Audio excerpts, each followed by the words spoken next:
এই চ্যানেলের এটা প্রথম ব্লগ। যদি ভিডিওটা তোমাদের ভালো লেগে থাকে তাহলে অবশ্যই সাবস্ক্রাইব আর লাইক করে দেবে। আমাদের কালী পুজোর বাড়ির সকলের নেমন্তন্ন ছিল। সেখানে আমি, মা, দিদিয়া তিনজন মিলেই গিয়েছিলাম। সেখানে গিয়ে প্রথমেই মাকে দর্শন করে মার জন্য যেগুলো এনেছিলাম, মিষ্টি, ফুল, ধূপকাঠি, মোমবাতি, এগুলো দিয়ে মাকে প্রণাম করে আমরা তিনজন মিলে বসে পড়লাম।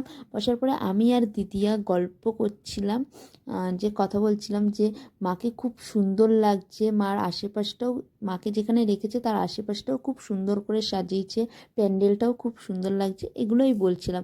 আর ওখানে চেনা পরিচিত ছিল, তাদের সাথেও কথা বলছিলাম। ওখানে স্টল বসিয়েছিল কফি আর পকোড়ার। কফিটা স্কিপ করে পকোড়াটা খেয়েছি। খাওয়ার পরেই ওখানে কিছুক্ষণ বসে ঠাকুরের পুজো দেখছিলাম। তারপরেই চলে আসলাম খেতে। খেতে বসেছিলাম আমি আর দিদিয়া একসাথে, মা অন্য টেবিলে বসেছিল।